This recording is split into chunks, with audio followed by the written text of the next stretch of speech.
चलिए स्टार्ट। तो उसके आगे हम लोग कल कल जहाँ तक हम पढ़े थे उसके आगे हम लोग देखते हैं। तो भारत सरकार ने दो सबसे पहले बात करते हैं। तो इंडी चिप सेमीकंडक्टर लिमिटेड ये एक भारत सरकार की निजी कंपनी है जिसने आंध्र प्रदेश में फिर से वही आ रहा है फिर से वही आ रहा है आंध्र प्रदेश में भारत की पहली निजी सेमीकंडक्टर विनिर्माण सुविधा का प्रारंभ किया है। मतलब प्राइवेट सेक्टर की कंपनी जो है भारत में सेमीकंडक्टर का निर्माण करेगी, मैन्युफैक्चर करेगी, ठीक ना। आप लोग जानते होंगे कि भारत सरकार ने जो है इंडिया सेमीकंडक्टर मिशन को 2021 में लॉन्च किया था। कब लॉन्च किया था? इंडिया सेमीकंडक्टर मिशन 2021 में लॉन्च हुआ था। इसमें 76,000 करोड़ का बजट था। इसमें था कि भारत सरकार को या भारत को सेमीकंडक्टर निर्माण में जो मोबाइल जितने भी उपकरण होते हैं, बैटरी उपकरण होते हैं, डिस्प्ले होते हैं, उन सारे चीज़ों में सेमीकंडक्टर बनाने का काम किया जाता है। मतलब सेमीकंडक्टर का यूज किया जाता है। तो सेमीकंडक्टर उसी सेमीकंडक्टर में आत्मनिर्भर बनाने के लिए और उसको बोलिए सर को कि सारा साउंड नहीं आ रही तब ना। हम तो बोल ही रहे हैं तो फिर आवाज़ तो पहुंच ही रही है आप लोग तक। आ आवाज़ पहुंच रही है जी आप लोग तक मेरी? आ प्रयास कीजिए। तो भारत सरकार ने इंडी चिप्स सेमीकंडक्टर लिमिटेड जो प्राइवेट कंपनी है, तो आपसे पूछेगा कि कौन सी कंपनी। तो भारत सरकार ने पहली बार, इससे पहले सानंद गुजरात में, उसके बाद हम ये मुंबई में और असम में प्राइवेट मतलब भारत सरकार विदेशी कंपनियों के साथ टाई अप करके सरकार खुद ही जो है सेमीकंडक्टर निर्माण केंद्र खोलती थी। गुजरात पहली बार आंध्र प्रदेश में भारत सरकार की पहली सेमीकंडक्टर विनिर्माण सुविधा केंद्र प्रारंभ किया गया। निजी कंपनी है, कंपनी क्या नाम है? इंडीचिप सेमीकंडक्टर लिमिटेड। और हम बताए थे कौन सा मिशन है? India semiconductor mission 2021। इसके तहत भारत सरकार ने जो है 76,000 करोड़ का बजट रखा था और उसका कहना था कि हम लोग जो है इंडिया को सेमीकंडक्टर के विनिर्माण में आत्मनिर्भर बनाएंगे। और आप लोग जानते हो कि सेमीकंडक्टर मटेरियल होता है, इसके अंदर हम लोग किसको किसको मानते हैं? सिलिकॉन मानते हैं। और कौन कौन होता है जी? सेमीकंडक्टर मटेरियल कौन कौन होता है? सिलिकॉन, गैलियम, इंडियम, ये सब मानते हैं ना। गैलियम, इंडियम, ये सब को हम लोग मानते हैं। आर्सेनिक, ये सब को हम लोग क्या मानते हैं कि ये सारे हमको सेमीकंडक्टर मटेरियल। इसका यूज बैटरी, मोबाइल के चिप निर्माण में, डिस्प्ले निर्माण में, आईसी निर्माण में, सोलर पैनल निर्माण में, इन सब में किसका यूज किया जाता है? इसका यूज किया जाता है सिलिकॉन का। तो ये हम लोग हुआ सिलिकॉन का। अगला ये चीज़ अभी जो हम लोग का भारत पाकिस्तान जो हुआ था वार, ऑपरेशन सिंदूर वाला, तो उसमें ये भार्गवास्त्र जो है बहुत चर्चा में था। ये जो है एक प्रकार का आपसे पूछेगा भार्गवास्त्र क्या है, आप लोग नाम सुनेंगे कि एंटी मिसाइल सिस्टम और एक anti drone system. Anti missile system क्या करता है? मिसाइल को मार गिराता है। ये जो भार्गवास्त्र है वो एंटी ड्रोन सिस्टम है। मतलब हवा में देखते होंगे जब भी अभी पाकिस्तान युद्ध हुआ तो बहुत सारा ड्रोन को एक साथ जो है वो हम लोग की तरफ छोड़ा था। तो उसी भार्गवास्त्र के लिए जो हम लोग का जो है स्वार्म ड्रोन विरोधी तकनीक है, यानी एक साथ झुंड में जितने भी ड्रोन आएंगे उस ड्रोन को जो है क्या करेगा? ये मार गिराएगा। तो इसका नाम क्या लिखा गया? भार्गवास्त्र। आप जैसे भारत में हेरॉन ड्रोन है, किस किस देश से लिया गया जी? आपसे पूछेगा। इजराइल से लिया गया है हेरॉन ड्रोन। एक महत्वपूर्ण प्रश्न आपसे पूछेगा कि अभी जो भारत पाकिस्तान ऑपरेशन सिंदूर हुआ, तो ऑपरेशन सिंदूर में पाकिस्तान ने जो भारत में बहुत सारा हमला किया था, तो पाकिस्तान ने ड्रोन यूज किया था। तो किस देश के ड्रोन का यूज किया था? चीन और तुर्की के ड्रोन का। तो उसमें सक्सेसफुल ड्रोन माना जाता है तुर्की के ड्रोन का। तो उस तुर्की के ड्रोन का क्या नाम था? ड्रोन का नाम लिखिए, उसका नाम था बायाकटर TB2। एक नाम था बायाकटर TB2, बायाकटर TB2, और एक था TAIANKN का। ये दोनों ड्रोन था। इसी ड्रोन का यूज तुर्की जो है किया, तो पाकिस्तान किया था। और यही ड्रोन को तुर्की जो है तुर्की से पाकिस्तान खरीदता है। TAI ताई अंका, और एक है BAYAKTAR TB2। इस दोनों ड्रोन का यूज करके आपसे पूछा गया। जैसे हेरॉन ड्रोन है, ये भारत का हेरॉन ड्रोन है, इजराइल से लिया था। अभी भारत सरकार ने बोला है कि हम लोग अमेरिका से 30 जो है ड्रोन खरीदेंगे। ड्रोन का क्या नाम रहेगा? MK9 रिपीटर नाम रखा है। क्या नाम रखा है? MK9 repeater. ये ड्रोन भारत सरकार खरीदेगा किससे? अमेरिका से। 31 विमान 31 ड्रोन खरीदा जाएगा। कितना ड्रोन? 31। ठीक ना। और ड्रोन होता क्या है? क्या MK9 रिपीटर ड्रोन होता क्या है? तो ये जो है अनमैन्ड एरियल व्हीकल्स होता है, मतलब इसको चलाने के लिए किसी व्यक्ति की आवश्यकता, ह्यूमन की आवश्यकता नहीं होती है, रोबोट कंट्रोल से ये चलता है। अब अगला देखिए, पुरुलिया पश्चिम बंगाल में जगह आप लोग सुने होंगे। पुरुलिया पश्चिम बंगाल में सत्येंद्र नाथ बोस राष्ट्रीय आधारभूत विज्ञान केंद्र है। आपसे संस्था के बारे में पूछ सकता है, कहाँ पे यह है? पुरुलिया पश्चिम बंगाल में। पूर्वी भारत की पहली खगोलीय वेधशाला, खगोलीय वेधशाला समझते हैं ना, जो खगोल के अध्ययन के बारे में हमको बताएगा, तो उसको हम लोग खगोलीय वेधशाला वहाँ कहते हैं, का उद्घाटन किया गया है। और ये भारत की 6ठी वेधशाला। इससे पहले दिल्ली जैसे हो गया जंतर मंतर में ये सब जो वेधशाला है, उसके बाद उज्जैन में वेधशाला उपस्थित है। तो इस तरह से भारत में कुल 5 वेधशाला पहले से है। और ये देश का कौन वेधशाला है? 6ठी वेधशाला। और पूर्वी भारत की पहली, पूर्वी भारत मतलब जिसमें पश्चिम बंगाल, बिहार, झारखंड का जो इलाका पड़ता है, इस तो पुरुलिया पश्चिम बंगाल में, तो पूर्वी भारत का जो भाग है उसमें ये भारत का पहला खोला गया क्या? वेधशाला खोला गया। अब ये तो पहले भी बता चुके हैं, इसरो ने अपना तीसरा लॉन्च पैड लॉन्च किया। कहाँ पे? श्रीहरिकोटा में। सबसे पहले भी हरिकोटा में बना गया था, दूसरा कहाँ बनाया गया था? कुलरसकीपट्टनम में। ठीक ना। अब अगला देखिए है कि हम लोग का वड़नगर गुजरात, वड़नगर जो गुजरात का एक शहर है, वहाँ पे विश्व स्तरीय पुरातत्व अनुभव संग्रहालय, मतलब पुरातत्व के का डिजाइन रखा जाएगा, ये सारी चीज रखी जाएगा। वहाँ आप जाके उसको अनुभव कीजिएगा, फील कीजिएगा कि ये चीज ऐसा होता था। उसका उद्घाटन किया गया है गुजरात में। तो ये विश्व स्तरीय है। इसका उद्घाटन अमित शाह जी ने किया था, इसलिए जो है ये फेमस में है।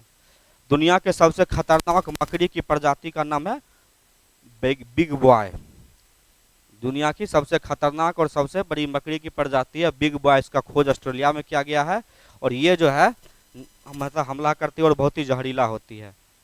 इंटरनेशनल मॉनेटरी फंड IMF जो है अगले 2 वित्तीय वर्ष, जो भारत सरकार का जो अगले वित्तीय वर्ष होगा, 2 वित्तीय वर्ष में आर्थिक विकास दर 6.5 पर, देखिए जितने भी डेटा वाले प्रश्न रहते हैं, इतने परसेंट उतने परसेंट, देख लीजिए 617 BPSC में कम से कम 3 प्रश्न पूछा है।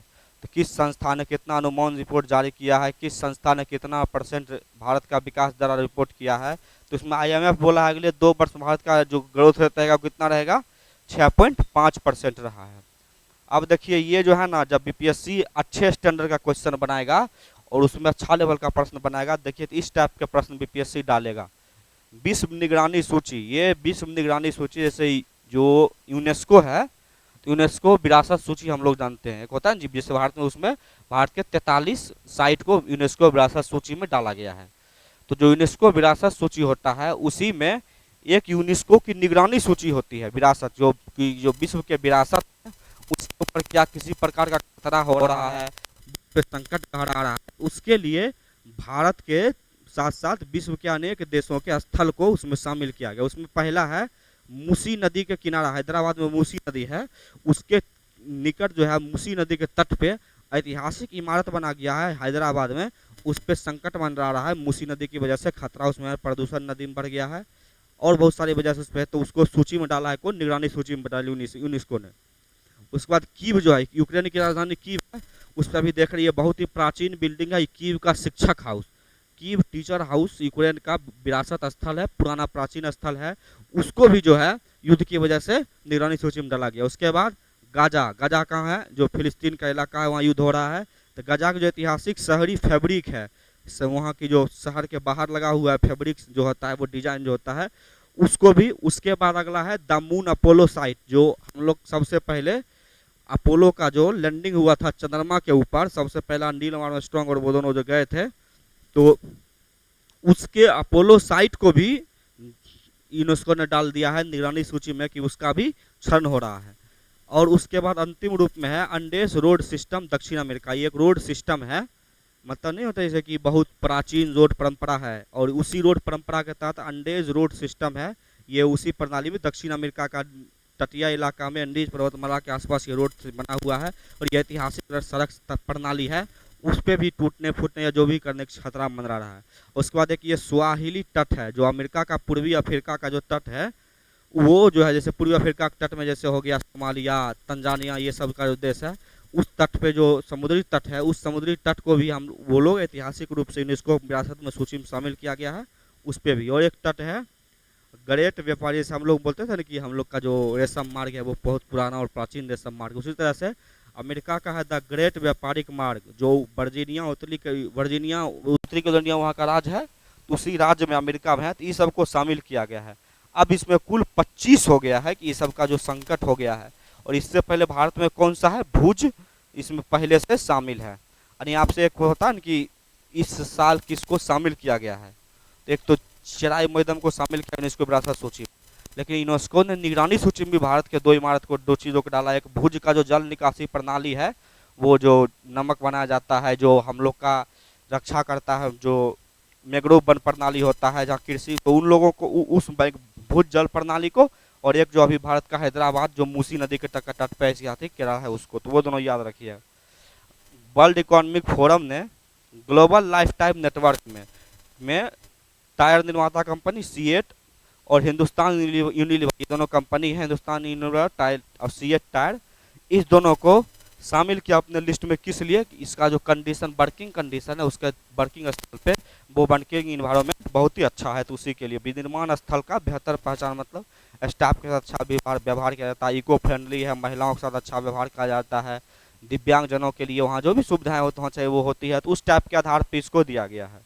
वर्जिन नारियल तेल, ये अंडमान निकोबार का एक तेल है, नारियल के तेल से, जिसका नाम है वर्जिन नारियल तेल, और इस तेल को जीआई टैग मिला है। अंडमान निकोबार का है वर्जिन नारियल तेल। भारत में जानते हैं दार्जिलिंग की चाय 2000 ऐसे जीआई टैग का अधिनियम कब का है, 1999 का, और 2004 में सबसे पहले दार्जिलिंग की चाय को दिया गया था, ये क्या बोलते हैं ये। और एक बार में जीआई टैग कितने वर्ष के लिए मान्य होता है, बताइए। जीआई टैग एक बार में कितने वर्ष के लिए मान्य होता है। जैसे एक बार जीआई टैग किसी को मिल गया तो कितने वर्ष का उसका वैलिडिटी रहता है। एक होता है पेटेंट, तो पेटेंट होता है 20 वर्ष का और जीआई टैग 10 वर्ष का, उसके बाद हर बार रिन्यू कराना पड़ता है। अब देखिए, किसी भी देश का एक होता है पूर्ण सदस्य और एक होता है डायलॉग पार्टनर, एक होता है फुल मेंबर, एक होता है डायलॉग पार्टनर। तो फुल मेंबर इंडोनेशिया बना था, ये तो पहले पढ़े थे। इसका ब्रिक्स का 9वां ब्लॉक जो डायलॉग पार्टनर है वो बना है नाइजीरिया। तो आपसे ये भी पूछ सकता है कि डायलॉग पार्टनर कौन बना है, नाइजीरिया। बेंगलुरु कर्नाटक में 72 फीट की देश की सबसे ऊंची हनुमान की प्रतिमा का उद्घाटन किया गया है। जब क्वेश्चन बनाने वाला आदमी बहुत ज़्यादा धार्मिक हो जाए तो उस टाइप का ये प्रश्न आपसे पूछा जा सकता है। जब मेंस में कुंभ मेला पे आ गया है तो उम्मीद है कि इस टाइप का भी प्रश्न आपसे था इस बार। तो उसी तरीका से 72 फीट सबसे ऊंची हनुमान की प्रतिमा विश्व भारत कहाँ लगाई गई है, कर्नाटक में। माइटी मिनिस्ट्री ऑफ इलेक्ट्रॉनिक्स जो है इंफॉर्मेशन टेक्नोलॉजी, व्यापारिक दस्तावेज, जैसे हम लोग अपना document digi locker Google drive में सेव करके रखते हैं ना, वैसे जो भी आपका बिजनेस संबंधित डॉक्यूमेंट है, डेटा है, वो सबको सेव करके रखने के लिए एनटीटी नामक एक लॉकर लॉन्च किया है। कौन लॉन्च किया है, mighty ministry of electronics and information technology ने, माइटी ने। याला ग्लेशियर, ये प्रश्न समझिए, पिछले 1 साल से लगातार चर्चा में है, बहुत सारा एग्जाम हो रहा है, टेस्ट सीरीज हो रहा है, उसमें प्रश्न बार बार पूछा भी जा चुका है। याला ग्लेशियर नेपाल में है, उसको 2040 तक लुप्त होने की संभावना है। किसका क्या होने की संभावना है, लुप्त होने की संभावना है। और यह गंभीर रूप से संकटग्रस्त श्रेणी में आता है। जो हम लोग जो ग्लेशियर होता है ना, उसको भी डेंजर्ड, इंडेंजर्ड, इस सब की सूची में निगरानी डाला जाता है। उसी के तहत ये क्रिटिकली इंडेंजर्ड श्रेणी में शामिल किया गया है याला ग्लेशियर। ये कहाँ है, नेपाल में है, हिमालय श्रेणी का ये भाग है। अभी कुछ दिन पहले जो दक्षिण अमेरिका का एक जो देश है, क्या नाम है, वेनेजुएला, तो वेनेजुएला विश्व का एक ऐसा पहला देश बन गया है, उसका एक अंतिम झील था, मतलब एक ग्लेशियर था, वो भी पिघल गया है। तो वेनेजुएला का सारा ग्लेशियर, किस देश का सारा ग्लेशियर पिघल गया है, तो वेनेजुएला नामक देश का ग्लेशियर सारा पिघल गया है। पर्यावरण संकट बहुत ही बुरे तरीके से उत्पन्न हो रहा है। जैसे गुजरात में जाइएगा, पश्चिम बंगाल में जाइए, उड़ीसा में जाइए, पर दिन समुद्र में बहुत का जो तटीय इलाका है, बहुत सारा तटीय इलाका डेली समुद्र में समाता जा रहा है।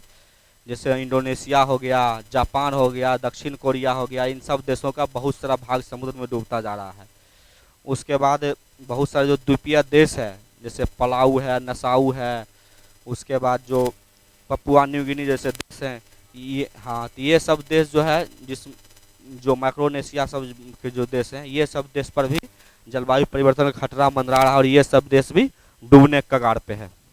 अभी देख रहे हैं भारत आज एक मैप जारी किया है बिहार सरकार ने। बिहार सरकार का मौसम विभाग का क्षेत्रीय कार्यालय है। बिहार का हर जिला जो है हीट वेव की चपेट में है। तो हीट वेव उसको नहीं मान सकते हैं, लेकिन मतलब सीरियस कंडीशन में हर जगह का टेम्परेचर 35 डिग्री के पार ही है। किसी किसी डिस्ट्रिक्ट का टेम्परेचर 42, 45, 46 डिग्री पार कर गया है। तो गर्मी बहुत है। ये देखिए, जीवाणुओं से शून्य अपशिष्ट बायोप्लास्टिक विकसित करने के लिए, मतलब जीवाणु से गला उगला के मतलब उसको अपशिष्ट बना के शून्य शून्य ऐसा प्लास्टिक बनाया जाएगा जो बाद में यूज होने के बाद भी वो डिग्रेडेबल हो जाएगा और बायोडिग्रेडेबल हो जाएगा। बायो का प्लास्टिक बनाया गया है और उसके लिए कौन बनाया है? आईआईटी मद्रास ने उसका सहयोग किया है। अगला है, ये देखिए, भारत तथा फ्रांस ने मिलकर ट्रोजन 155, ये तोप का नाम है और इसको भारत आर्मेनिया को ये जो है निर्यात करेगा। तो कहेगा कि ट्रोजन 155 किन दो देशों ने मिलकर बनाया है? जैसे असॉल्ट राइफल है, तो असॉल्ट राइफल किन दो देशों ने मिलकर बनाया है? भारत और बताइए, रूस। एक असमी राइफल है, हाँ। उसके बाद एक है असमी राइफल है, छोटा दूरी का राइफल, असमी पिस्टल रिवॉल्वर है, तो उसको जो है लखनऊ में बनाया गया स्वदेशी रूप से। उसी तरह से आपसे पूछेगा जो ये हम लोग का ट्रोजन है, ये क्या है? तोप है। ये किसके सहयोग से बनाया जा रहा है? फ्रांस के। जैसे हम लोग ब्रह्मोस मिसाइल बना है किसके सहयोग से? रूस के सहयोग से। तो हम लोग का जो सबसे बड़ा बार बार जो पार्टनर बन रहता है मिसाइल डिफेंस के क्षेत्र में, उसमें रूस, अमेरिका और फ्रांस, इन देशों का महत्वपूर्ण योगदान रहता है।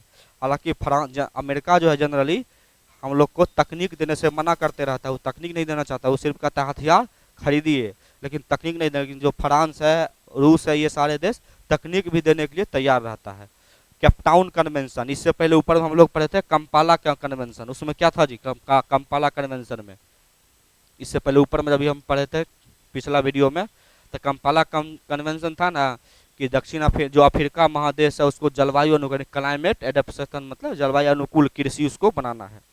उसी तरह से केपटाउन कन्वेंशन आया गया है विमानन क्षेत्र से, जो हम लोग को एविएशन सेक्टर है उसको कैसे किया जाए, कैसे बेहतर किया जाए, वो आपका ये देखिए पूछा सकता। जैसे एक आप हम लोग रेलवे में सुने होंगे, रेलवे में एक है कवच, नाम सुने हैं रेलवे में?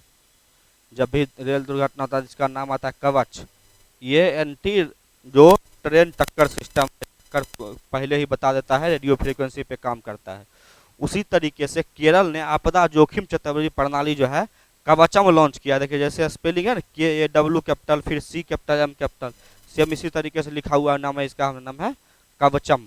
तो कवचम किसने लॉन्च किया है? केरल ने। क्या है? आपदा जोखिम चेतावनी प्रणाली है। अब देखिए, ये है किशन गंगा परियोजना, कहाँ है? जम्मू कश्मीर में है, झेलम नदी पर है। किस नदी पर है? झेलम नदी पर है। किशन गंगा परियोजना झेलम नदी पर है, जम्मू कश्मीर में। और रतले परियोजना है चिनाब नदी पर, ये कहाँ पर है? ये भी है जम्मू कश्मीर में। इस दोनों में बिजली उत्पादन शुरू हो गया है। बताइए, लिख लीजिए 4-5 परियोजना जो झेलम और चिनाब नदी पे है। झेलम नदी पे कौन कौन, चिनाब नदी पे कौन कौन परियोजना है जी?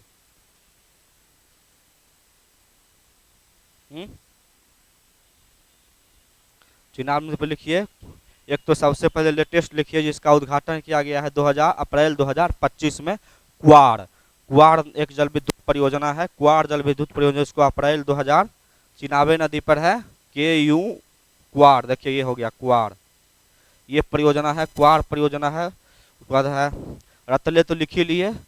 उसके बाद सलाल, उसके बाद बगली हार, लिखे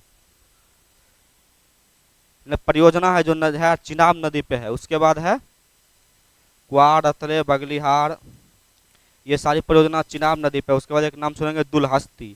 ये सब परियोजना जनरली जैसे चिनाब नदी जहाँ से गुजरी, उसी गुजरने के आसपास कोई गांव है, कोई ब्लॉक है, कोई प्रखंड है, उसी के नाम के आधार पर इसका नाम रख लिया जाता है। तो ये है दुलहस्ती। तो ये आपसे पूछेगा सलाल, क्वाड़, उसके बाद रतले, बगलीहार, दुलहस्ती, ये सब परियोजना किस नदी पे है? चेनाब नदी पे है। और झेलम नदी पे लिख लीजिए, झेलम नदी पर किशन गंगा परियोजना, उसकी सहायक नदी क्या बोले? दुलहस्ती, DULHASTI, दुलहस्ती। उसके बाद तुलबुल परियोजना और उड़ी परियोजना, ये दोनों किस नदी पे है? तुलबुल और उड़ी परियोजना झेलम नदी पे, लिख लीजिए तुलबुल और झेलम उड़ी। तुलबुल और उड़ी परियोजना झेलम नदी पे है।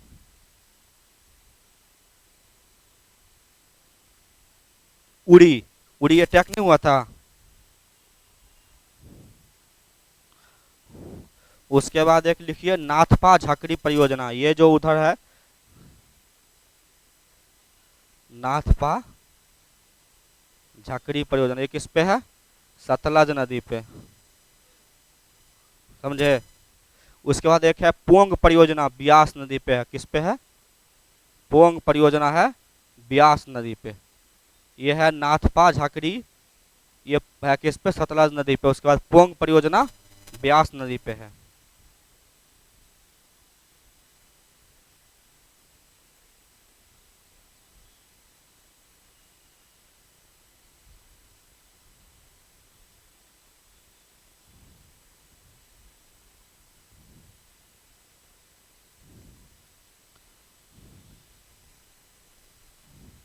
वो लिखे।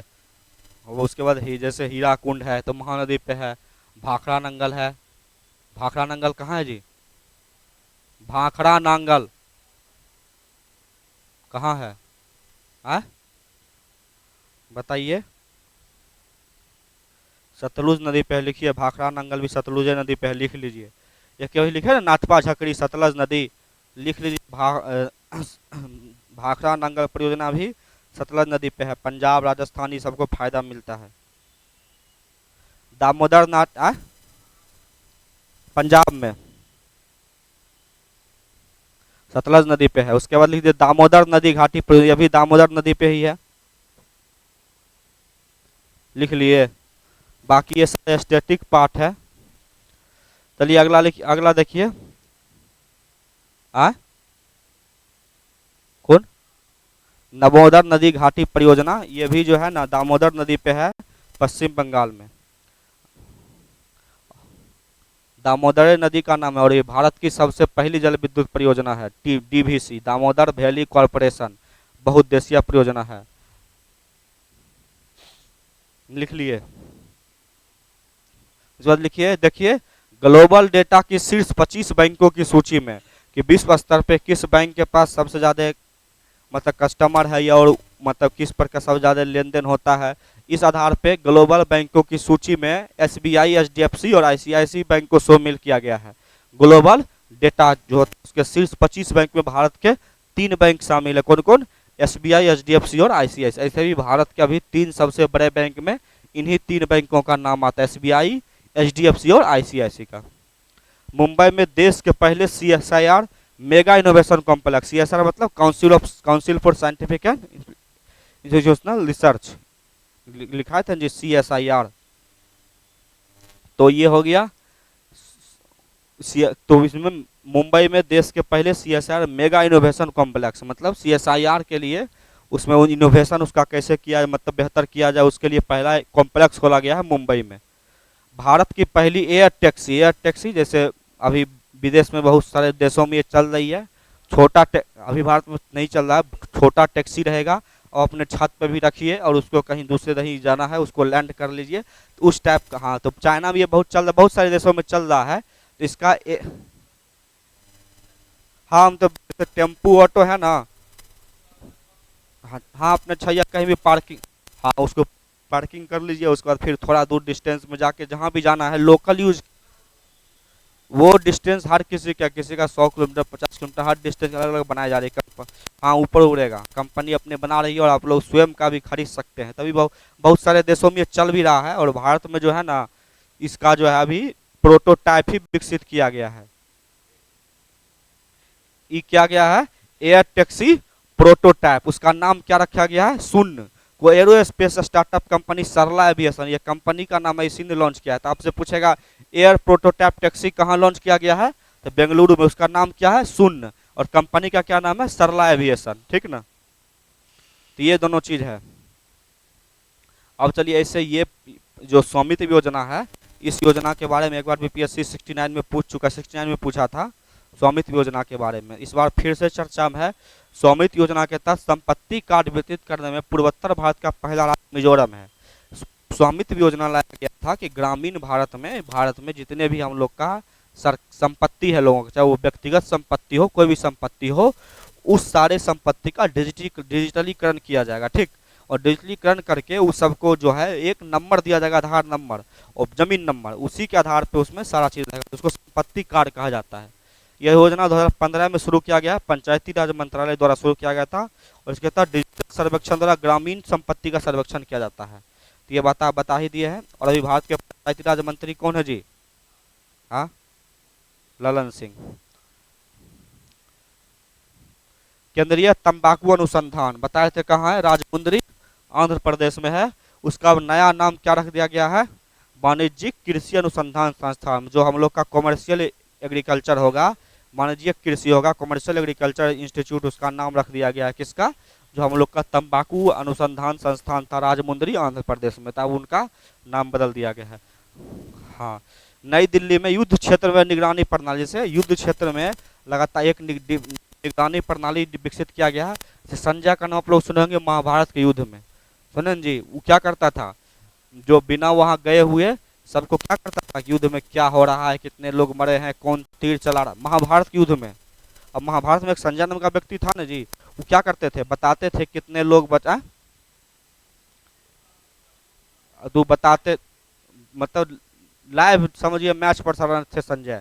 तो उसी संजय के नाम पे कि भारत का यदि कहीं युद्ध हो रहा है तो उसी टाइप का एक तकनीक विकसित किया गया है कि युद्ध में क्या हो रहा है, क्या जरूरत है, किसने हमला क्या नहीं किया है, उसका जो है निगरानी प्रणाली शुरू किया गया। उसका नाम संजय रखा गया है कि युद्ध में ये निगरानी रखेगा और इन्फॉर्मेशन देते रहेगा। उसका क्या नाम रखा गया? संजय। केंद्रीय औषधि मानक नियंत्रण संगठन, इसका जो नाम है CSIDO, ये ड्रग्स का औषधि का करता है। मान्यता प्राप्त जीवित दवा क्वारटेमी। आपसे पूछेगा ये क्या है? क्वारटेमी क्या है? क्वारटेमी क्या है? ब्लड कैंसर की दवा है। क्या ये आपसे पूछा सकता है? क्वारटेमी। तो ये क्वारटेमी क्या है? ब्लड कैंसर की दवा है और उसको जो है भारत सरकार ने मान्यता दे दिया है। ये लिख लीजिए, अभी इस कोई भी एग्जाम होगा, एग्जाम में आएगा फिक्स, ठीक ना। उदयपुर और इंदौर को मान्यता प्राप्त वेटलैंड सहयोग, जैसे हम लोग रामसर साइट होता है, तो जो वेटलैंड रामसर को हम लोग जो रामसर साइट होता है, जो आर्द्र भूमि हुआ, वेटलैंड हुआ, तो रामसर साइट में किसी झील, नदी, तालाब, जो भी बहता जल है, स्थिर जल है, उसको शामिल किया जाता है। उसी के तहत कुछ ऐसे शहर होते हैं जो पूरे शहर में बहुत सारा झील है, बहुत सारा तालाब है, नदी प्रणाली है, जल प्रणाली है, तो उस पूरे शहर को ही वेटलैंड सिटी मान्यता दे दिया जाता है। तो उसमें भारत के उदयपुर और इंदौर को इसमें शामिल किया गया है, पहले से शामिल किया गया है। अब इस शामिल था उदयपुर और इंदौर। उसके बाद भारत का जो ministry of environment and climate change है, मतलब भारत का जलवायु परिवर्तन, वन और जलवायु परिवर्तन मंत्रालय, MOPSI, उसने भोपाल को भी नामांकन किया है कि उसको भी आप लोग जो है वेटलैंड सिटी मान्यता दीजिए। अब इसको देता कौन है? यह वेटलैंड सिटी एक्रीडेशन एक फाउंडेशन है, उसी के द्वारा 6 वर्ष के लिए दिया जाता है। आपको मान्यता दे दिया गया वेटलैंड सिटी का, और अब अपने अंदर जो तालाब है, झील है, इस सब चीज का बेहतर देखरेख कीजिए, बेहतर स्थिति बना कर रखिए, तब फिर आगे 6 वर्ष उसको रिन्यू हाँ फंड भी देता होगा और वो निगरानी भी करता है, वित्तीय और तकनीकी दोनों सहायता प्रदान करता है। अब आप लोग जम्मू कश्मीर जो भी घूमने गए होंगे, देखते होंगे जम्मू कश्मीर में बहुत ही इंपॉर्टेंट होता है चिनार का पेड़। बहुत लोग इसके पकड़ के फोटो खिंचाते हैं, और ये जम्मू कश्मीर का इकोनॉमी का भी मेन हाथ है, और इसमें इस लकड़ी का बहुत सारा यूज भी होता है। तो धीरे धीरे चिनार का पेड़ वहाँ सूख रहा है और उसका लुप्त भी हो रहा है। तो वहाँ की जो जम्मू कश्मीर की सरकार है, उसने चिनार के पेड़ का डिजिटल ट्री अभियान शुरू किया, और हर पेड़ का एक आधार था, हम लोग का आधार नंबर है ना व्यक्ति का, तो चिनार के पेड़ का हर का एक डिजिटल जो है ट्री नंबर रहेगा, और उसी ट्री नंबर के हिसाब से उसका निगरानी किया जाएगा कि ये पेड़ कटा है, सूखा है, या फिर इस पेड़ की स्थिति क्या है। तो चिनार का पेड़ है उसको हाँ, चिनार के पेड़ का यूज जो हम लोग कश्मीर विल्लो और इंग्लिश विल्लो, दो बैट आपका नाम से जो क्रिकेट जो खेलते होंगे तो उसको पता होगा, बैट की 2 क्वालिटी आती है, कश्मीर विल्लो और इंग्लिश विल्लो। तो विलो जो होता है वो अभी कुछ दिन पहले विलो बैट को जम्मू कश्मीर में मान्यता प्राप्त दिया गया है, तो उसमें चिनार के भी लकड़ी का यूज भी किया जाता है। हिमाचल प्रदेश ने सरकार ने, बहुत खुशखबरी की बात है, हो सकता है इसका गलत और मिसयूज भी हो, लेकिन आपको लाइसेंस लेना पड़ेगा भांग की खेती को मान्यता दे दिया है। जैसे बिहार में इसका बंद है, लेकिन हिमाचल प्रदेश सरकार ने उसको मान्यता दे दिया है। किसके लिए? उद्योग के लिए। विज्ञान चिकित्सा मतलब भांग जो है बहुत सारे दवाई में दर्द निवारक दवा के रूप में यूज किया जाता है, कहता है ना जी, तो उसको भांग कहा जाता है। और इसका निर्यात अभी भारत में जैसे ईरान है, भांग का पौधा होता है, नशा के रूप में काम आता है, ठीक ना, लेकिन इसका आयुर्वेदिक गुण होता है कि इसको कम मात्रा में लेने पर इसका यूज दर्द निवारक दवाइयों के रूप में किया जाता है बनाने में। तो उसी के लिए हिमाचल प्रदेश सरकार ने इसका औद्योगिक उत्पादन करना शुरू किया। आप लाइसेंस लीजिए। जैसे भारत में बहुत सारा चीज़ का खेती होता है दवा के लिए, जैसे आपका मॉर्फिन सब है, अफीम है, मॉर्फिन जो है, ये सब का खेती आप कर सकते हैं, लेकिन उसके लिए आपको लाइसेंस लेना पड़ेगा। आपने आपको सरकार बीज देगी, उसका रेगुलर निगरानी होगा, आपने कितना एरिया पे बोना है, वो काट के आपको सरकारें को बोना है, बेचना है, सरकारें वो आपको ले जाएगी, वो आपको इधर नहीं करना है। अफीम की खेती की भी भारत में होता है, तो उसको लाइसेंस लेना पड़ता है आपको। उसी तरह से इसके लिए भी किया गया है। असम सरकार ने भी इस बता दिया दूसरी राजधानी डिब्रूगढ़ बनाने का निर्णय लिया है। अब ये देखिए अफ्रीका में स्थित मीरकैट टेलीस्कोप, अभी पूरा उसको अब डिब्रूगढ़ बना, हाँ अभी दिसपुरी है, बनाने की घोषणा किया गया है असम सरकार ने, नहीं बना है। अब भारत में 4 नए रामसर स्थल की घोषणा की गई। रामसर स्थल क्या होता है? अभी बताए, वेटलैंड होता है जिसमें आपका चलता हुआ जल या ठहरा हुआ जल हो, झील हो, तालाब हो, जो हमारे पर्यावरण पर के लिए महत्वपूर्ण होता है, उसको हम लोग वेटलैंड, जैसे बिहार में नागी नकटी डैम और बेगूसराय का जो झील है कांवर झील, उसको हम लोग रामसर सूची में शामिल किया गया है। उसी तरीके से अब जो है भारत में 4 नए रामसर स्थल, अभी इस महीने जो है 3 और रामसर स्थल को घोषित किया गया था। अब हो गया भारत में 92, इसमें अपडेट कर लीजिए कितना हो गया है। कितना हो गया जी? अभी इस मंथ के करंट अफेयर्स के हिसाब से 92। 4 जो नए थे, सकरकोट्टी पक्षी अभ्यारण्य और थरथंगल पक्षी अभ्यारण्य है तमिलनाडु में। इस दोनों के शामिल होने के बाद तमिलनाडु में सबसे अधिक रामसर साइट हो। आपसे पूछेगा भारत में सबसे अधिक रामसर साइट कहाँ है जी? तो तमिलनाडु में है। कहाँ है? उसके बाद खेचो पेलरी है सिक्किम में। तो ये भारत का, ये जो सिक्किम है, सिक्किम का पहला रामसर साइट है। क्या है? सिक्किम का पहला रामसर। और उधवा झील झारखंड, ये झारखंड का पहला रामसर साइट है। उधवा झील जो भी सुल्तान, ये आप लोग कहलगांव के बाद जो डिस्ट्रिक्ट है, जो भागलपुर के बाद जो लगा हुआ डिस्ट्रिक्ट है साहिबगंज, तो झारखंड के साहिबगंज डिस्ट्रिक्ट में ही उधवा झील है। ये झारखंड का पहला है। और ये क्या है? खेचो पेलरी वेटलैंड कहाँ का पहला है? सिक्किम का। और भारत में अब इसके साथ जो 92 हो गया है। और तमिलनाडु में सबसे अधिक 20 रामसर स्थल हो गए हैं।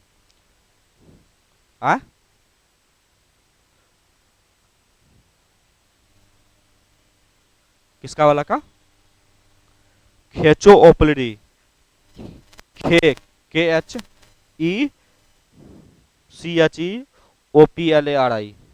खेचो ओपलरी। चलिए अब हम लोग आज अभी आप लोग कॉपी निकालिए, उसको लिखिए। जनवरी, ये हम लोग का जनवरी मंथ का इतना चीज खत्म हो गया है। अब हम लोग जनवरी मंथ का देखते हैं प्रमुख दिवस और थीम। आप लोग कॉपी निकालिए, उसको लिखिएगा, खुद से कॉपी पे लिखिए जी उसका।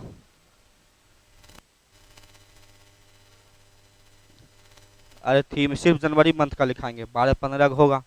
तो सबसे पहले लिखिए 1 जनवरी। क्या लिखे हैं? 1 जनवरी। 1 जनवरी को होता है वर्ल्ड फैमिली डे, विश्व परिवार दिवस। क्या होता है? विश्व परिवार दिवस। हाँ, तो इसीलिए बोल रहे हैं ना, जिसका थीम रहेगा उसका हम थीम भी लिखाएंगे। क्या? अच्छा, तो थोड़ा देर में ही हम बता देंगे। उसके बाद फिर हम लोग जानते हैं 3 जनवरी। 3 जनवरी कौन सा दिवस होता है जी? DRDO स्थापना दिवस। DRDO स्थापना दिवस। DRDO का स्थापना कब हुआ था? 3 जनवरी ईस्वी बताइए। 1958। कब हुआ था? 1958। इसका मुख्यालय हेडक्वार्टर कहाँ है?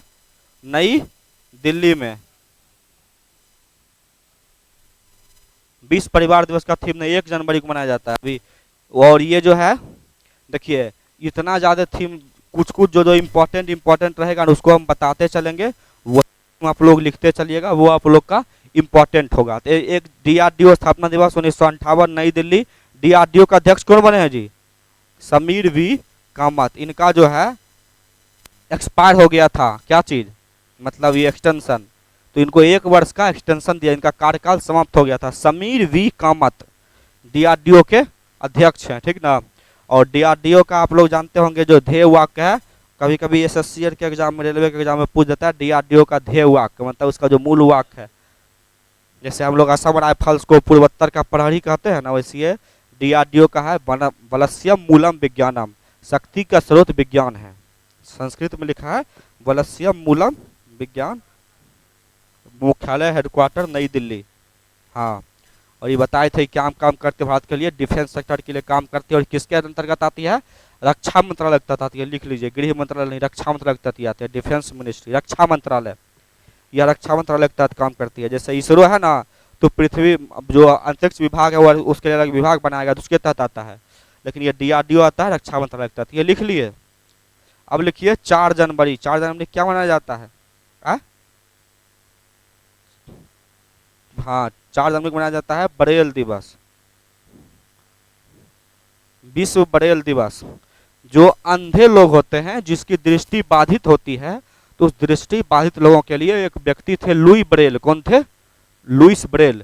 तो लुईस ब्रेल ने एक मशीन बनाया था, सांकेतिक भाषा वाला मशीन, तो उसी के जन्मदिन के अवसर पे 4 जनवरी को ब्रेल दिवस मनाया जाता है। उसका नाम है लुईस ब्रेल। ब्रेल तो ही तो बोल रहे हैं कि एक डिवाइस होता है जिसमें अंधे जो व्यक्ति होते हैं, जो दृष्टिबाधित लोग होते हैं, दृष्टिबाधित लोग उसको पढ़ते हैं। आप लोग का अ है ना, हम लोग का जो अक्षर है ABCD या जो भी, हाँ, तो उसी तरह से ब्रेल जो है एक डिवाइस होता है, उसमें सांकेतिक रूप में लिखा रहता है, उसको पढ़ के सुनाता है। जैसे ब्रेल देखने के लिए आपको देखना है तो हाँ, वो ब्रेल हुआ। बिहार का सबसे पहला ब्रेल में किसी स्टेशन का डिजाइन जो है वो स्थापित किया गया है पटना जंक्शन के प्लेटफॉर्म नंबर 10 पे। ये जीके का क्वेश्चन है, लिख लीजिएगा।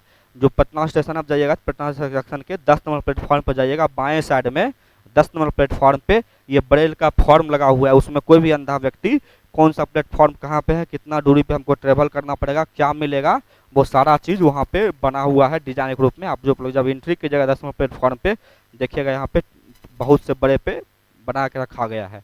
तो हो गया 4 जनवरी। आगे आप लिखिए हम लोग का 5 जनवरी राष्ट्रीय पक्षी दिवस, लिख लीजिए, नेशनल बर्ड डे।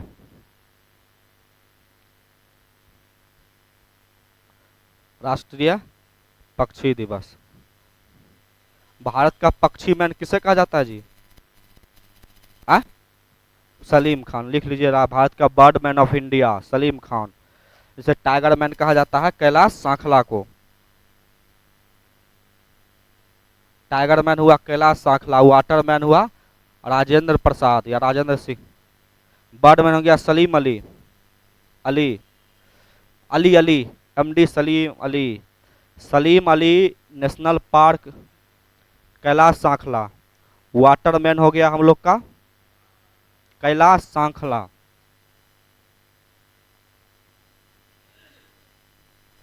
उसके बाद हम लोग का वाटर मैन जल पुरुष हो गया राजेंद्र सिंह।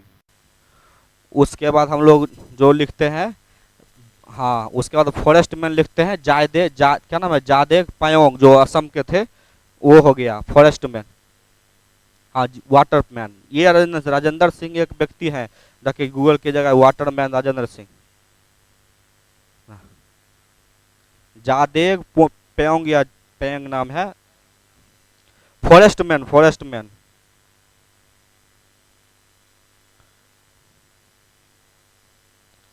जादेंग, जाके इसका थोड़ा स्पेलिंग आप लोग देख लीजिएगा, आसाम के ये रहने वाले हैं। पायोंग लिख लीजिएगा, फॉरेस्ट मैन हो गया। उसके ये असम के रहने वाले हैं। ये हो गया। मिसाइल मैन किसका कहा जाता है? अबुल कलाम। और मिसाइल वुमेन किसको कहा जाता है? नहीं, मिसाइल वुमेन टेसी थॉमस, टेसी थॉमस लिख लीजिए। मिसाइल वुमेन महिला, मिसाइल वुमेन कहा जाता है टेसी थॉमस को, तो लिखिएगा, लिख लीजिए, ठीक। टेसी थॉमस, टेसी थॉमस, ठीक। चल आगे लिखिए 9 जनवरी। इसमें बहुत सारा करंट अफेयर्स बनेगा और पक्का कहते हैं इससे कुछ ना कुछ एक प्रश्न आपसे एग्जाम में पूछेगा 9 जनवरी को क्या मनाया जाता है? राष्ट्रीय प्रवासी दिवस मनाया जाता है। प्रवासी मतलब वैसे भारतीय मूल के व्यक्ति जो विदेशों में रहते हैं, एनआरआई होता है, ओसीआई होता है, यानी ओरिजिन ऑफ इंडियन सिटीजन, जो सिटीजन ऑफ इंडियन जो रहता है, तो राष्ट्रीय प्रवासी दिवस मनाया जाता है।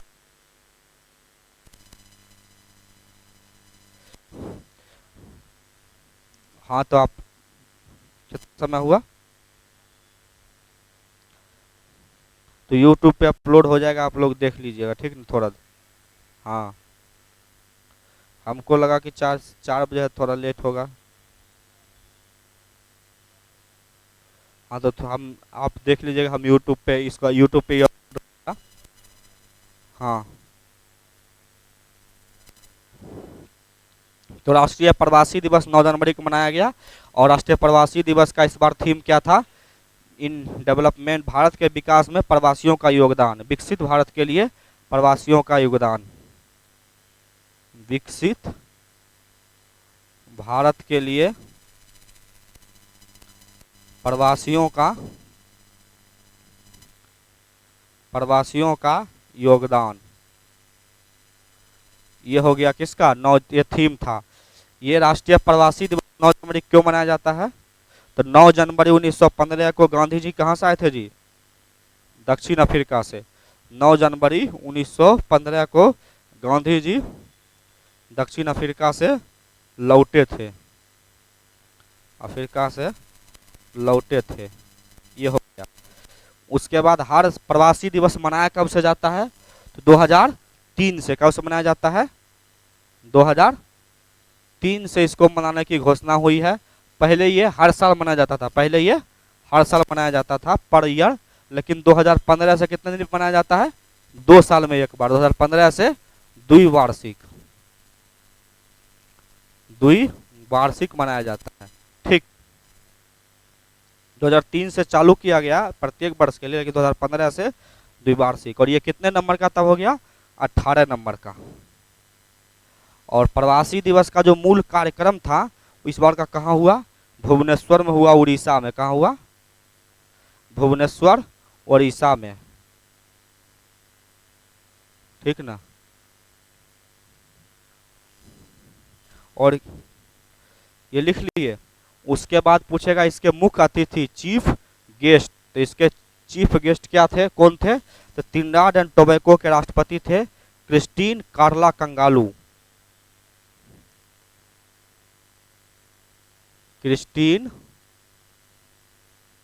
कार्ला कंगालू ये थे, कहाँ के राष्ट्रपति थे? त्रिनिदाद और टोबैको के। त्रिनिदाद और टोबैको के राष्ट्रपति हैं। कौन है? क्रिस्टीन कार्ला कंगालू। ये थे हम भारत के, ये इसके मुख्य अतिथि थे। त्रिनिदाद एंड टोबैको ये प्रशांत महासागर में, जो उत्तरी अमेरिका महाद्वीप है, उसके पश्चिमी भाग में जो बहुत सारा द्वीप सब, इसमें वेस्ट इंडीज है, बारबाडोस है, तो उसमें त्रिनिदाद, जो वेस्ट इंडीज की टीम होती है, उस वेस्ट इंडीज की टीम में त्रिनिदाद एंड टोबैको के भी प्लेयर शामिल होते हैं। जैसे इसमें वेस्ट इंडीज हो गया, बहामास हो गया, तो ये सब देश की रहती है। तो ठीक, तो इसी हिसाब से ये हम लोग का हो गया भुवनेश्वर, उड़ीसा में। इसका थीम इस बार का आयोजन हुआ 2 वर्ष में। इतना अच्छा हो गया। और पिछला का कहाँ आयोजन किया गया था? 2023 वाला इंदौर में, जब इंदौर में हुआ था। अब लिखिए 10 जनवरी। क्या लिखिए? 10 जनवरी के लिखिए विश्व हिंदी दिवस। क्या लिखिए? विश्व हिंदी दिवस। 10 जनवरी मनाया क्यों जाता है? तो 10 जनवरी 1949 को, कब? 10 जनवरी 1949 को यूनाइटेड नेशन जनरल असेंबली जो होता है जी, UNGA, जो महासभा जो होती है यूनाइटेड नेशन जनरल असेंबली, जैसे अभी 79 नंबर का हो गया, अब आगे जो होगा वो 80 नंबर का UNGA होगा। तो जो UNGA हुआ था उसी में 10 जनवरी 1949 को UNGA में हिंदी में पहली बार, मतलब इसका प्रयोग किया गया था, हिंदी भाषा का इस्तेमाल किया गया था पहली बार। कब? 10 जनवरी 1949 को। तो उसी के याद में हम लोग 10 जनवरी को वर्ल्ड हिंदी डे मनाते हैं। और हिंदी, विश्व हिंदी जो संस्थान या विश्व जो हिंदी संगठन है उसका मुख्यालय कहाँ है? मॉरिशस में। लिख लीजिए, विश्व हिंदी संस्थान का मुख्यालय या संगठन का मुख्यालय मॉरिशस में है।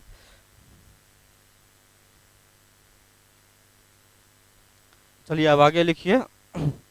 12 जनवरी, 12 जनवरी को हम लोग क्या मनाते हैं?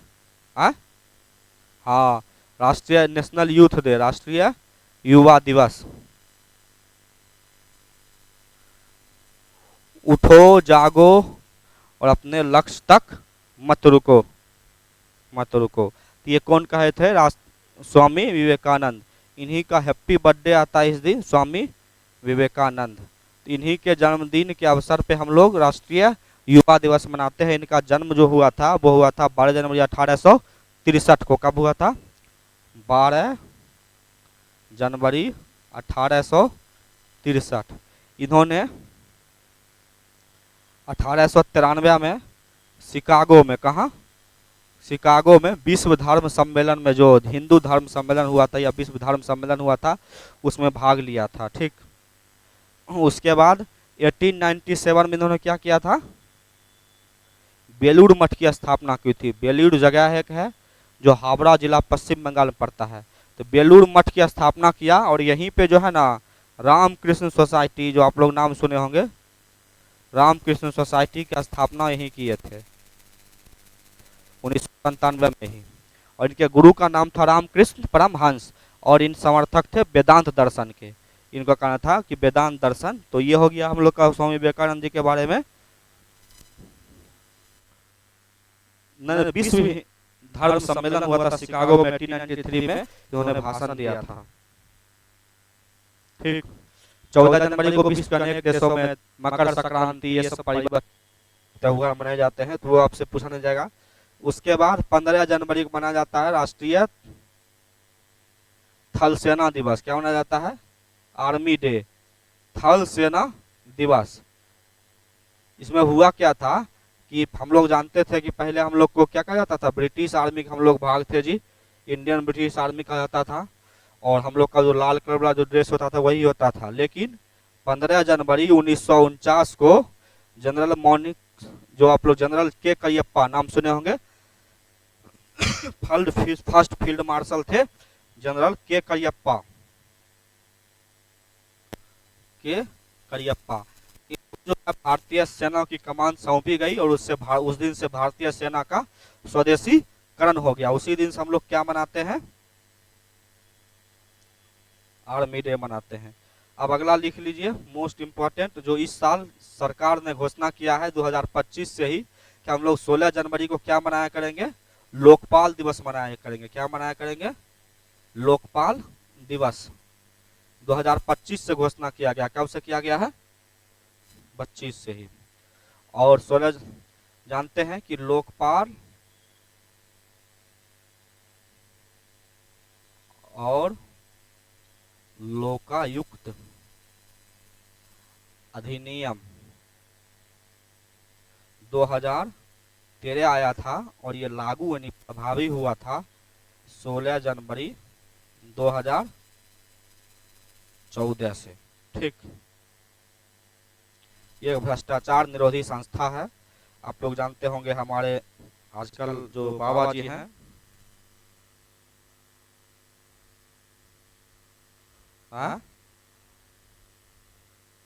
लोकपाल एवं लोकायुक्त अधिनियम 2013 16 जनवरी 2014 से लागू हुआ। इसलिए हम लोग सरकार ने इस बार घोषणा किया है। ये जो करप्शन होता है इसमें हम लोग, आप लोग जाने होंगे कि जो अन्ना हजारे का जो आंदोलन हुआ था उसी के बाद इस संस्था की स्थापना की गई थी। और आजकल अन्ना जी को लग रहा है कि भारत से सारे भ्रष्टाचार खत्म हो गए हैं। बाबा रामदेव को उन्होंने सारा कालाधन भारत से ले आया है और अब वो खुद व्यापारी बने गए हैं। कल उनका शरबत जो प्रचार करते हैं उस शरबत में 98% कितना परसेंट?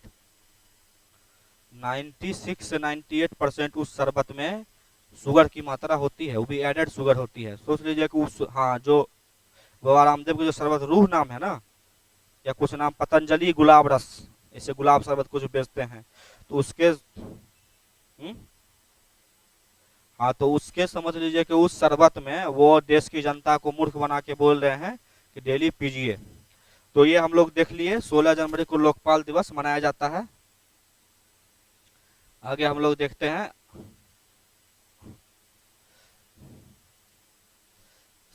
अब लिखिए 16 जनवरी, एक बार फिर लिखिए एक दिन 16 जनवरी को ही राष्ट्रीय स्टार्टअप दिवस, नेशनल स्टार्टअप डे। हाँ,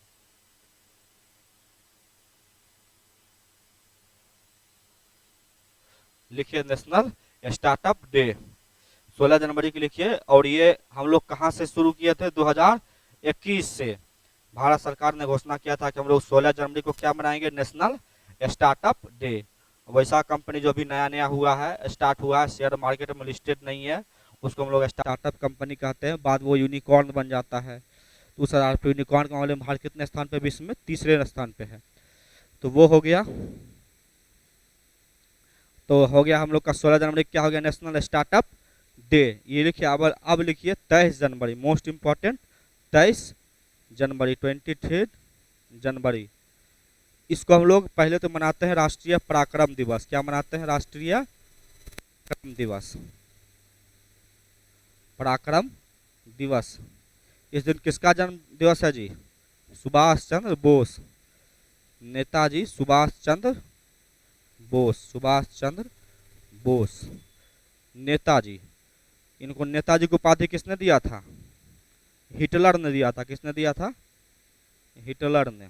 तो नेताजी सुभाष चंद्र बोस का इस दिन जन्म तिथि है और इसी के आधार पे इनका जन्म हुआ था 1897 में। 1897 में 10 जनवरी को इनका जन्म दिवस होता है। उसके पराक्रम दिवस मनाना शुरू किया भारत सरकार ने। इन्होंने, जानते हैं कि सुभाष चंद्र बोस ने वो जो आज़ाद हिंद फौज की स्थापना ने उसके दूसरे सिपाही था, स्थापना कैप्टन मोहन सिंह ने किया। आज़ाद हिंद फौज की स्थापना कैप्टन मोहन सिंह ने किया। उसके बाद उन्होंने अपना कमान जो है सुभाष चंद्र बोस को सौंप दिया। इन्होंने स्थापना किया राष्ट्रीय फॉरवर्ड ब्लॉक का 1939 में, जब हरिपुरा संकट, त्रिपुरी संकट उत्पन्न हुआ था गांधी जी वर्सेस पट्टाभी सीतारमैया के बीच में कि कौन सा अध्यक्ष बनेगा। त्रिपुरी संकट जो हुआ था कांग्रेस अधिवेशन में, तो उसके बाद उन्होंने 1939 में फॉरवर्ड ब्लॉक की स्थापना की। उसके 1938 में उन्होंने कांग्रेस के हरिपुरा अधिवेशन की अध्यक्षता किए थे। तो ये दो बार, एक बार तो किया और एक बार मौका मिला, तो फिर चुनाव भी जीत गए, लेकिन फिर इन्होंने इस्तीफा दे दिया। सबसे मोस्ट इंपॉर्टेंट लिख लीजिए कि 23 जनवरी को भारत सरकार एक पुरस्कार देती है, राष्ट्र आपदा प्रबंधन पुरस्कार। क्या देती है? राष्ट्रीय डिजास्टर मैनेजमेंट, राष्ट्रीय आपदा प्रबंधन पुरस्कार, प्रबंधन पुरस्कार। और ये राष्ट्रीय आपदा प्रबंधन पुरस्कार किसको देती है? किसी भी संस्था और व्यक्ति दोनों को दिया जाता है। तो हर साल संस्था और व्यक्ति दोनों को दिया जाता था, लेकिन इस बार संस्था को नहीं देके व्यक्ति को नहीं मिला। इस बार एक संस्था को मिला है, भारतीय राष्ट्रीय महासागर सूचना सेवा केंद्र, INCOIS,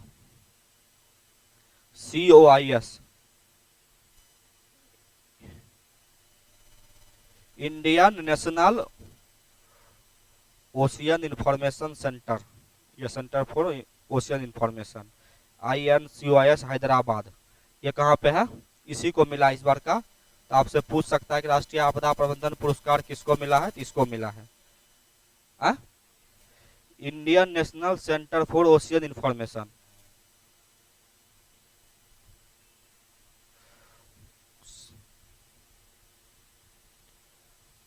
हाँ, लिख लीजिए। एस बीच में है तो सर्विस भी होगा।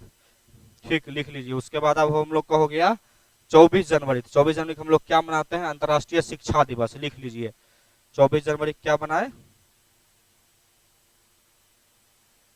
अंतर्राष्ट्रीय शिक्षा दिवस, अंतर्राष्ट्रीय शिक्षा दिवस। 25 जनवरी को हम लोग क्या मनाते हैं? राष्ट्रीय बाल मतदाता दिवस। ऐसे 24 जनवरी को राष्ट्रीय बालिका दिवस भी मनाया जाता है। तो लिख लीजिए एक यहाँ पे राष्ट्रीय बालिका दिवस।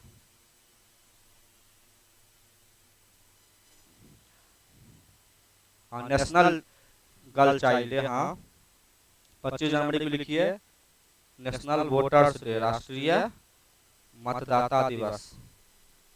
इसका अभी तक में हम एक थीम लिखा है किसका, एक एक थीम लिखा है प्रवासी भारतीय दिवस वाला थीम, और एक इसका थीम याद कर लीजिए, वोट जैसा कुछ नहीं वोट जरूर डालेंगे हम। क्या थीम है इसका, वोट जैसा कुछ नहीं वोट जरूर डालेंगे हम, वोट जरूर डालेंगे हम। ये मनाते क्यों है, तो 25 जनवरी 26 जनवरी का संविधान लागू हुआ था, उससे एक दिन पहले 25 जनवरी 1950 को हमारा election commission of India, Bharat निर्वाचन आयोग कार्य करना शुरू किया था। वर्तमान में इसके एक अध्यक्ष तथा 2 अन्य चुनाव आयुक्त होते हैं। अध्यक्ष कौन है, ज्ञानेश कुमार है ना जी, अध्यक्ष इसके ज्ञानेश कुमार, और 2 अन्य सदस्य में लिखिए सुखविंदर सिंह, सुखबीर सिंह संधू और विवेक जोशी।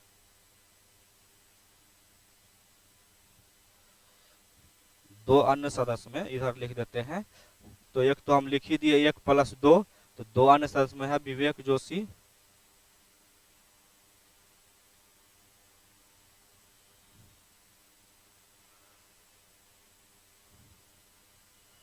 भारत की अभी ऐसी संस्था जो रोज चर्चा में रहती है, अभी कुछ दिन पहले जो भारत के विपक्ष के नेता है लोकसभा के, उन्होंने इनके खिलाफ एक बहुत ही लंबा चौड़ा लेख लिखा है भारतीय न्यूज़पेपर में, बहुत सारे पेपर में छपा है, द हिंदू में छपा है, हिंदुस्तान टाइम्स में छपा है, बहुत सारे न्यूज में छपा है इनके खिलाफ कि कैसे जैसे इन्होंने तर्क दिया है कि 2019 से लेके 2024 5 साल में मात्र 19 लाख मतदाता महाराष्ट्र में बढ़े लोकसभा चुनाव के दौरान, और लोकसभा चुनाव से लेके विधानसभा चुनाव जो 5 महीना मात्र हुआ, उस 5 महीने के चुनाव में 48 लाख मतदाता का नाम वोटर लिस्ट में जोड़ा गया। तो हम बताए थे जब क्लास में कि कैसे उसमें धांधली होता था, तो जहाँ भी पोलिंग बूथ सेंटर था जहाँ भी उनका वोटिंग कमजोर था, तो बीजेपी के जितने भी कार्यकर्ता थे, ऑन द माइक तो नहीं बोलना चाहिए, ऐसा लेख में लिखा गया है कि फर्जी वोटिंग कराया गया, जैसे जहाँ भी दूसरे देश में उसके कार्यकर्ता थे, बिहार, यूपी, एमपी, छत्तीसगढ़, जहाँ भी उनके पड़ोसी राज्य कार्यकर्ता थे, उन सारे लोगों का नाम वोटर लिस्ट में डाला गया ऐड करके। वो सारे लोग बिहार, यूपी, एमपी से वोट डालने महाराष्ट्र गए और वापस वोट डाल के आ गए। बहुत सारे गांव के लोगों ने तो शिकायत किया कि हम वोट डालने जो व्यक्ति आ रहा था उसको हम कभी गांव में देखे ही नहीं। तो 48 लाख मतदाता को में से लगभग 40-50 लाख 40 लाख 42 लाख मतदाता को गलत तरीके से जोड़ा गया, और वही 42 लाख मतदाता ने वोट को इम्पैक्ट किया। तो चुनाव जीतने के कई तरीके होते हैं, उसमें ये भी तरीका शामिल है। और सिर्फ 25 जनवरी 1950 को ज्ञानेश कुमार, हाँ, इलेक्शन कमीशन ऑफ इंडिया में एक अध्यक्ष और 2 अन्य सदस्य होते हैं। एक ज्ञानेश कुमार हुआ और 2 अन्य सदस्य में है विवेक जोशी और सुखबीर सिंह संधू।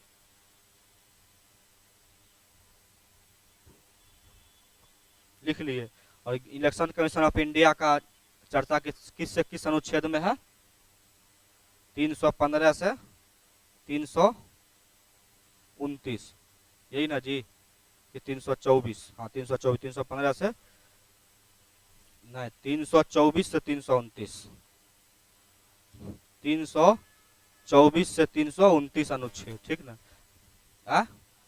पार्ट 15 भाग 15 324 से 329 तक। 315 हम लोग का है यूपीएससी के बारे में। चलिए अगला लिखिए, 25 जनवरी को मनाया जाता है राष्ट्रीय पर्यटन दिवस। 25 जनवरी को मनाया जाता है राष्ट्रीय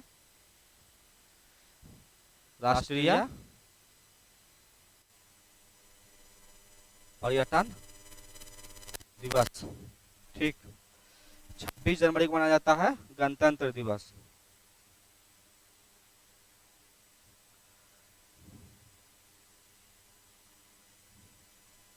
और इसका थीम याद कर लीजिए, विकसित भारत, स्वर्णिम भारत, विरासत और विकास। स्वर्णिम भारत, विरासत और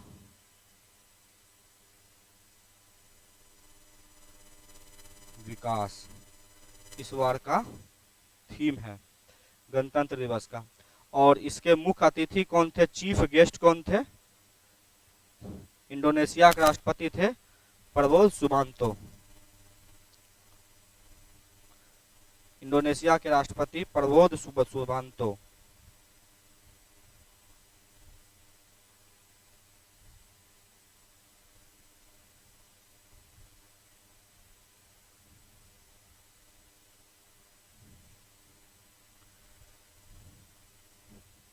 लिखे, क्या लिखे?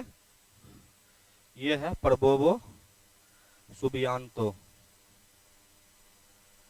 ये इंडोनेशिया के राष्ट्रपति थे, यही 26 जनवरी में मुख्य राष्ट्रपति थे, मुख्य अतिथि थे भारत के। ठीक, अब हम लोग अंतिम एक लिखते हैं 30 जनवरी। 30 जनवरी को हम लोग क्या मनाते हैं? प्रबोवो सुबियांतो इंडोनेशिया के राष्ट्रपति चीफ गेस्ट थे। चलिए आगे एक लिखिए, हम लोग का हो गया 30 जनवरी।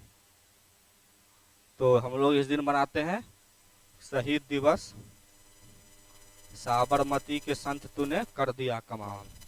तो इनको उस दिन गोली मारी 30 जनवरी 1948 को किसने मारा? नाथूराम गोडसे। भारत में इन लोगों का भी पुजारी बहुत है। ऐसे तो भारत में क्या बोलते हैं उसका, अजमल अमीर कसाब सहित के भी लोग बहुत मानने वाले हैं, फॉलोअर्स हैं। तो नाथूराम गोडसे का हो गए तो कोई बड़ा बात नहीं है, ये भी बात हो सकता है।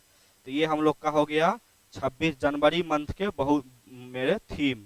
अब हम लोग देखते हैं आज का सबसे अंतिम चीज, प्रमुख नियुक्ति। ठीक ना? और ये पीडीएफ आज आप लोग को ग्रुप में मिल जाएगा। जो भी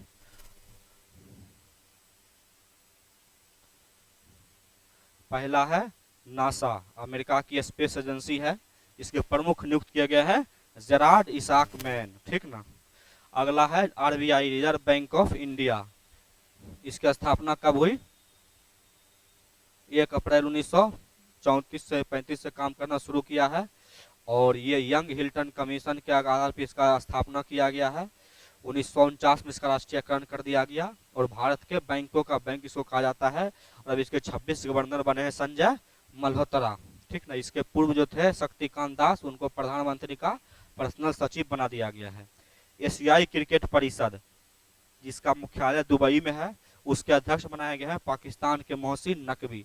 इससे पहले ये पाकिस्तान क्रिकेट कंट्रोल बोर्ड जो पीसीबी है उसके अध्यक्ष हुआ करते थे। कौन? ये मोहसिन नकवी। तो उनको ये बनाया गया है। ठीक, याद रहेगा। अगला है NHRC, national human right commission आयोग के अध्यक्ष। ये इंपॉर्टेंट है, लिख लीजिए। राष्ट्रीय मानवाधिकार आयोग के अध्यक्ष किन्हें बनाया गया है? बी राम सुब्रमण्यम को बनाया गया है। अगला है सीएजी। सीएजी मतलब कंट्रोलर ऑडिटर जनरल, भारत के नियंत्रण एवं महालेखा परीक्षक। इसकी चर्चा भारत के आर्टिकल 148 से 151 में की गई। ये एक संवैधानिक संस्था है। क्या है ये? कॉन्स्टिट्यूशनल बॉडी है, संवैधानिक संस्था है। ये कौन है संवैधानिक संस्था?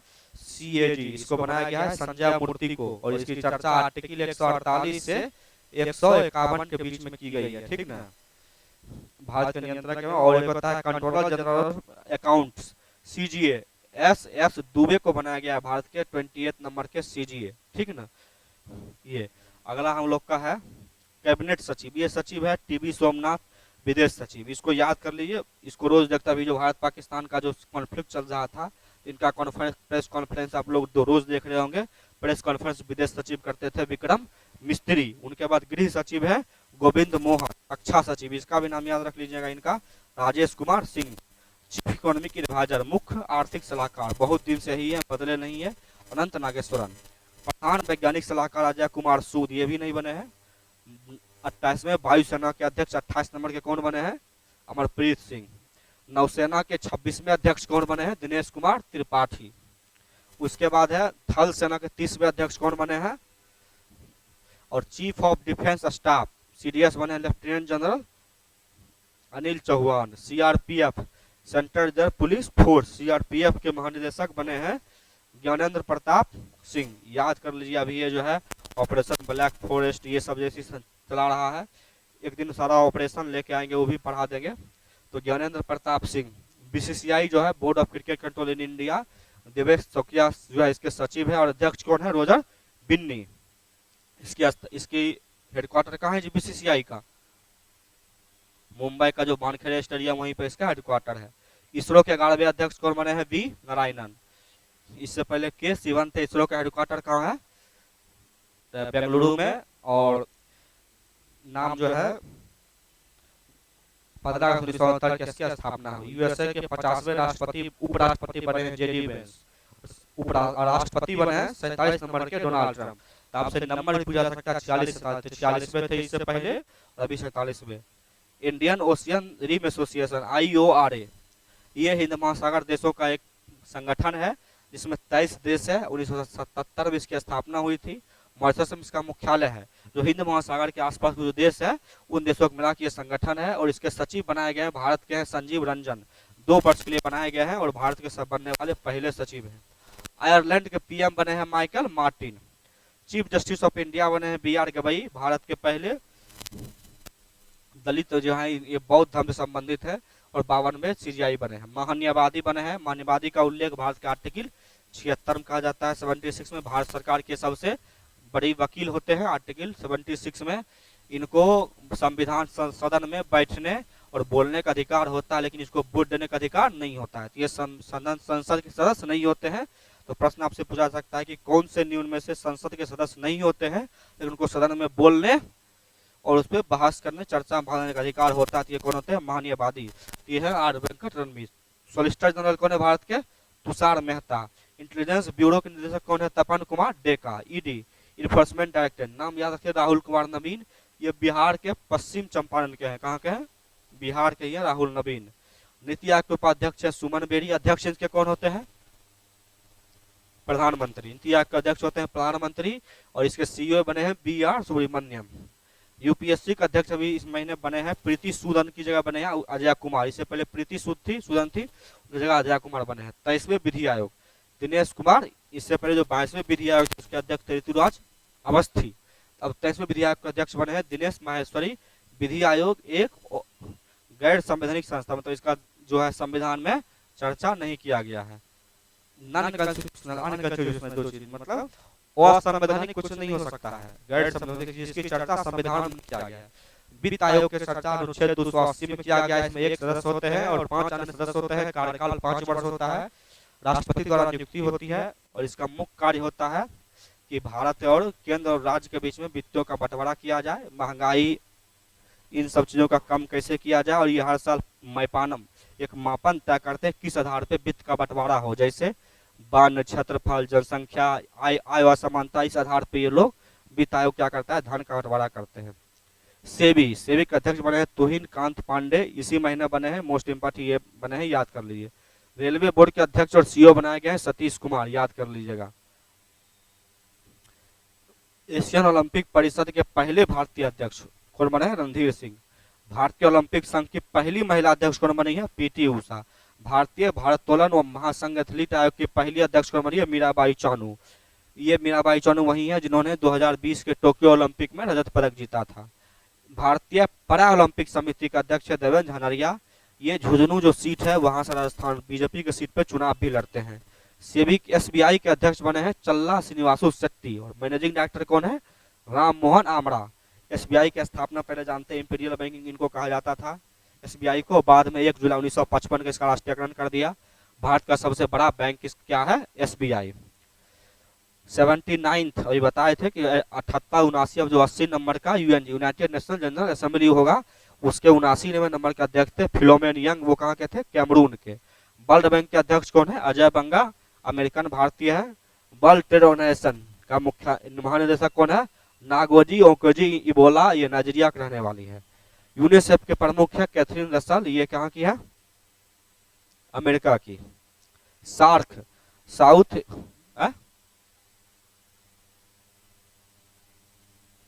नहीं पता। सार्क के महासचिव है मोहम्मद गुलाम सरवर बंगला। देखिए ये याद कर लीजिए, जब से पाकिस्तान में मोहम्मद यूनिस की सरकार आई है वो अपना इतिहास भूगोल सब चीज बदलने को तैयार है। वो दिन दूर नहीं है जब पाकिस्तान भी एक कट्टर, बांग्लादेश भी एक कट्टर देश बन जाएगा। और जो कभी विकास मामले में एशिया का टाइगर कहा जाता था दक्षिण एशिया का, वो धीरे धीरे विलुप्त होने के कगार पे है और वहाँ कट्टरता फैल रही है। उसने सबसे पहले शेख मुजीबुर रहमान जितनी मूर्तियां थी सारे तोड़ के हटा दिए। फिर शेख मुजीबुर रहमान का जितना मूर्ति था उसके बाद उनसे नोट पर सारा फोटो हटा दिया। जहाँ भी वेबसाइट पर जितने मतलब जहाँ जहाँ उनका फोटो था शेख मुजीबुर रहमान को भी हटा दिया। और कल न्यूज आया है कि उन्होंने जो वहाँ के राष्ट्रपिता कहे जाते थे, भारत के राष्ट्रपिता महात्मा गांधी कहे जाते हैं, अफ्रीका के नेल्सन मंडेला, वहाँ के अब्राहम लिंकन, इधर पाकिस्तान के कहे जाते हैं जिन्ना, तो इसलिए भारत वहाँ के कहे जाते थे शेख मुजीबुर रहमान। लेकिन ये जो यूनिस खान है, यूनिस जो बने हैं सरकार में, वो जो है क्या है बोला है वो कि राष्ट्रपिता अब वो नहीं कहलाएंगे। आदमी कितना भी पढ़ा लिखा हो, कितने भी गुणधर्म हो, नोबेल पुरस्कार विजेता है, आर्थिक गरीबी से कैसे दूर किया जाए उन्होंने इस दिशा में कार्य किया था। बांग्लादेश के साथ साथ विश्व के लोगों ने सोचा था ये बांग्लादेश को गरीबी और आर्थिक संबंध से ऐसे निकालेगा। लेकिन इसके अंदर भी इसलिए धर्म जो है ना, जहाँ भी कट्टर रूप ले लेता है वहाँ सबसे बड़ी समस्या आती है और वो विकास में हमेशा बाधक बनती है। इसलिए हम कहते हैं चाहे भारत हो चाहे बिहार हो, हर जगह धर्म ने बर्बाद किया है। धर्म मानने की चीज है, स्वयं में मानिए। बर्बाद करने का मतलब ये नहीं है कि देश करा दिए, आप धर्म के साथ साथ विकास की बातें कीजिए आप, लेकिन सिर्फ धार्मिक बातों पे उलझाए रखिएगा देश को, जनता को, आम नागरिक को कि हिंदू खतरा में है, मुस्लिम खतरा में, अल्पसंख्यक खतरे में, ये खतरे में है, फिर आपको समस्याएं आने लगी और देश जो है वो पिछड़। ये है महासचिव राष्ट्रमंडल। राष्ट्रमंडल क्या होता है, तो वैसे देश जो कभी न कभी ब्रिटेन के गुलाम रहे थे उन देशों का राष्ट्रमंडल कहा जाता है। और कॉमनवेल्थ उसके इसका मुख्यालय लंदन में, इसकी स्थापना 1930 में हुई थी। इसके अध्यक्ष बनी है शार्ले बोचाबे, घाना की महिला है। NATO, North Atlantic Treaty Organisation, इसकी स्थापना 1949 में हुई। इसका मुख्यालय बेल्जियम के ब्रुसेल्स में है। इसमें 32 देश है, 32वां देश स्वीडन, 31वां देश फिनलैंड। और इसके मार्क रूटे जो है इसके अभी अध्यक्ष बने हैं। ये जो है संयुक्त कार्रवाई सिद्धांत पे काम करती है, किसी एक देश पे हमला होगा तो 32 देश पे हमला माना जाएगा। इसके विरोध में रूस ने 15 देशों के साथ मिलकर एक वार्सा पैक्ट बनाया था। जैसे ही 1991 में शीतकालीन युद्ध हुआ, रूस यूएसएसआर का विघटन हुआ, वार्सा पैक्ट को रूस ने समाप्त कर दिया। लेकिन अमेरिका ने जो है नाटो को ख़त्म नहीं किया है और इसका विस्तार करते जा रहा है। अभी इसके 30 देश हो गए हैं, पहले 29 थे, फिर उत्तरी मैसेडोनिया 30वां देश, फिनलैंड शामिल हुआ, 32वां स्वीडन शामिल हुआ। एशियन डेवलपमेंट बैंक के अध्यक्ष, एशियन डेवलपमेंट की स्थापना की गई है, उसके अध्यक्ष है मसातो कांडा, जापान के। थाईलैंड की सबसे युवा पीएम महिला बनी है, देखिएगा इनका खूब रील मीम्स बना है। जो इटली की प्रधानमंत्री है जॉर्जिया मेलोनी, और हमारे मोदी जी के बारे में बहुत बढ़िया रील्स चलता है कि दोनों ही मोदी जी और जॉर्जिया मेलोनी के बारे में। तो ये जो है महिला पीएम, तो ये गई थी बिम्स्टेक सम्मेलन इस बार थाईलैंड में हुआ था, उसमें मोदी जी के भाग लेने के लिए जिन्होंने मोदी जी के साथ मतलब अच्छे से बातचीत किया, तो इनका भी खूब रील्स वायरल हुआ। तो ये पेंटा गोटर्न सिनवात्रा थाईलैंड की सबसे युवा पीएम बनी है। और यह है विश्व मौसम विज्ञान संगठन की पहली महिला अध्यक्ष बनी है, सेलेस्टो सैलो। ठीक, तो ये हम लोग का रहा महत्वपूर्ण नियुक्तियाँ इस हिसाब से। और फिर अब वो कुछ अन्य देशों के, तो जब हम स्टैटिक पार्ट या करंट अफेयर्स पढ़ते जाएंगे तो उसमें हो जाएगा। तो कल से हम लोग जो है फरवरी माह का करंट अफेयर्स देखेंगे। अभी के लिए बाय, गुड नाइट, पढ़ते रहिए। टेस्ट सीरीज आप लोग जरूर लगाइए। एग्जाम का फॉर्म फिलअप कर दिए हैं, फॉर्म फिलअप कीजिए और उसके बाद फिर जो है आगे के लिए पढ़ाई करते रहिए। एग्जाम डेट 30 अगस्त को, कुछ भी समस्या नहीं हुई तो बीपीएससी ले लेगा। इतना बड़ा विरोध प्रदर्शन हुआ फिर भी 13 दिसंबर मतलब 13 दिसंबर लिया तो लिया, 4 जनवरी मतलब लिया तो लिया। मेंस के समय कुछ भी हो गया, कोर्ट में केस गया, कुछ हो गया, जीत बीपीएससी की हुई। इसलिए किसी भी लोगों के बहकावे में नहीं रहे कि यूपीएससी का मेंस है उस दिन बिहार में बाढ़ आया रहेगा या ये क्या बोलते हैं चुनाव सूचना लागू हो जाएगी, ये सब चीज़ पे ध्यान नहीं देना है, अपना पढ़ाई करना है। एग्ज़ाम होगा उस समय होगा। चलिए ठीक है।